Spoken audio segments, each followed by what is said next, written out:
Bismillahirrahmanirrahim. Ini saya baca supaya dapat berkahnya ulama-ulama dulu. Karena ini dikarang oleh ulama yang dipakai rujukan seluruh dunia. Begini, qala Ibnu Taimiyah, ma'rifatu sababin nuzuli yu'inu ala fahmil ayat. Jadi mengenali asbabin nuzul itu membantu memahami secara benar ayat itu. Karena tadi kalau ayat itu dipotong, itu maknanya bisa kacau kayak tadi famastam ta'tum bihi minhunna fa'atuhunna ujuruhun. Kalau diterjemah itu kan mendukung kawin mut'ah. Kalau terjemahnya saja perempuan siapa saja yang pernah kamu nikmati, yang penting kamu bayar. Itu kan aliran sesat dan menyesatkan. Itu konteks asbabun nuzul tidak seperti itu. Perempuan yang sudah menjadi istri kamu, seorang lagi perempuan yang sudah menjadi istri kamu, jika sudah kamu hubungan intim, maka maharnya harus dibayar penuh. Tapi kalau belum hubungan intim, maharnya hanya wajib separuh. Fanisfu ma faradtum illa ayafuna aw ya'fu alladzi biyadihi uqdatun nikah. Tapi tadi kalau di Indonesia gimana Gus? Ya itu yang repotnya. Maharnya itu tadi mukena atasan dan apa? Bawahan. Wah kacau kalau di Indonesia. Sehingga kita bingung kalau dalam logika Arab kan gitu. Bayangannya kalau cerai, kata Allah fala ta'khudhu minhu syai'an. Harta yang sudah kamu berikan ke istri jangan diambil lagi. Sampai dilarang ngambil tuh karena jumlahnya banyak sehingga kepikiran ngambil. Kalau di Jawa enggak usah dilarang sudah tidak akan ngambil karena rukuhnya sudah lusuh. Itu susahnya baca Quran di Jawa ya. Karena dari awal maharnya terlalu apa? Kecil. Terus beliau Imam Suyuti termasuk di sini menyontohkan yang pasti salah kalau difahami yaitu tadi ayat apa itu fa'inama tuwallu fastamanawa wajib. Jadi beliau terus meringatkan betapa pentingnya mengenali asbabin nuzul. Karena asbabin nuzul itu gampang. Saya ulang lagi, asbabin nuzul itu gampang.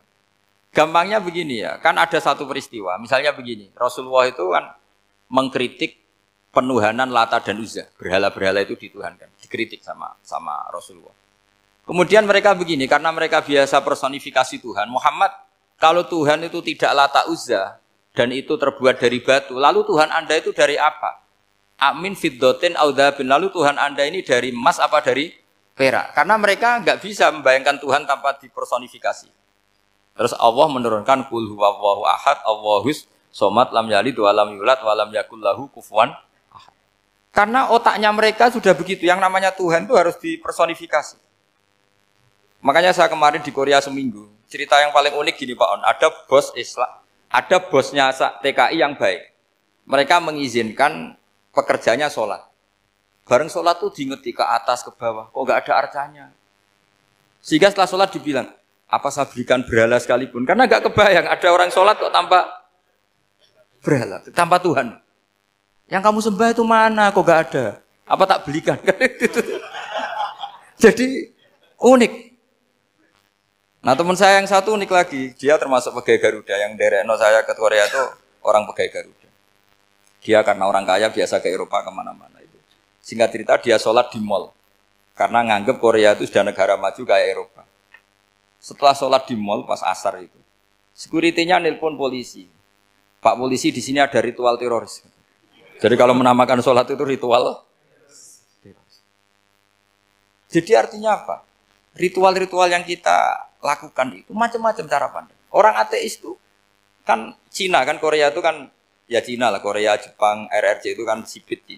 Itu ya yang namanya ibadah sembahyang ya harus ada patungnya atau ada arcanya atau ada benda-benda. Orang Islam kan nggak ada sama sekali. Makanya mereka itu kok bisa? Nah, problemnya kita, saya ulang lagi, ini problemnya. Problemnya kalau ada itu ya repot. Begini misalnya, ini masih tentang asbabun nuzul. Ini contoh terakhir tentang masih asbabun nuzul. Umar radhiyallahu anhu, sahabat Umar itu kalau mencium Hajar Aswad itu sambil gedumel. Tidak berdoa tapi gedumel. Masyhur. Itu ada di Bukhari.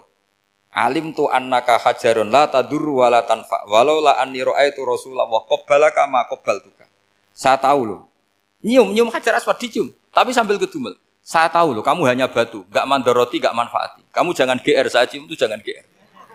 Kalau saja saya tidak melihat Rasulullah mencium kamu, maka saya ada sudi nyium kamu. Dah gitu aja. Terus itu tiap nyium Hajar itu tidak doa. Kalau kamu kan nggak minta kaya, minta macam-macam. Kalau Umar malah gitu.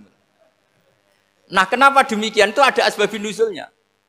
Umar itu saksi sejarah. Ketika Rasulullah Fathi Mekah, Nabi kan tawaf terus mencium Hajar. Itu di belakang masih banyak orang kafir. Kebetulan Umar masih di sana. Sudah Islam Umar, tapi dia di belakang. Dengar orang-orang kafir, Muhammad itu tua aneh. Katanya melarang nyembah batu. Ternyata dia nyembah batu. Jadi Nabi nyium Hajar Aswad itu dikira nyembah. Katanya ngelarang nyembah batu, tapi dia kok nyembah batu. Karena Nabi mencium Hajar Aswad. Nah, karena untuk menghilangkan stigmasi itu, Umar tiap nyium Hajar Aswad ngomong gitu. Kan ada sound system, mungkin jadi sound system. Supaya jelas bahwa penciuman ini bukan karena menyembah. Artinya mudah sekali kenapa Umar ngomong gitu. Karena asbabun nuzulnya seperti itu. Coba kalau kamu tidak tahu asbabun nuzul, Umar maksudnya gimana? Gak doa, gak apa kok malah ngomong gitu kan.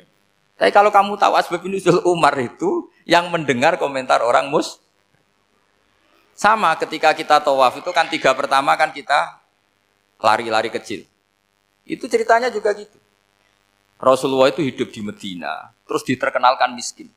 Medina itu kota wabak, kota penyakit, endemik. Dulu Medina, Yasrib itu kota endemik. Sehingga kata orang kafir-kafir Mekah, yaji ulihadal bait kaumun qad wahanat huma Yasrib. Nanti akan datang satu komunitas kaum yang sudah lemas karena kena penyakit TBC dari Yasrib. Nabi dengar itu makanya terus bilang ke para sahabat, tunjukkan kalau kamu kuat dengan cara lari 3 kali. Terus pakai pakaian yang kelihatan maco, yaitu yang dipakai lelaki-lelaki. Bahunya dikelihatan. Nah, setelah Rasulullah wafat, Umar menggantikan beliau setelah Abu Bakar. Umar bilang gini, sebetulnya tawaf seperti ini, yaitu lari pertama 3 putaran pertama lari dan memperlihatkan pundak seakan-akan orang maco itu sudah enggak perlu. Karena alasan itu sudah tidak ada.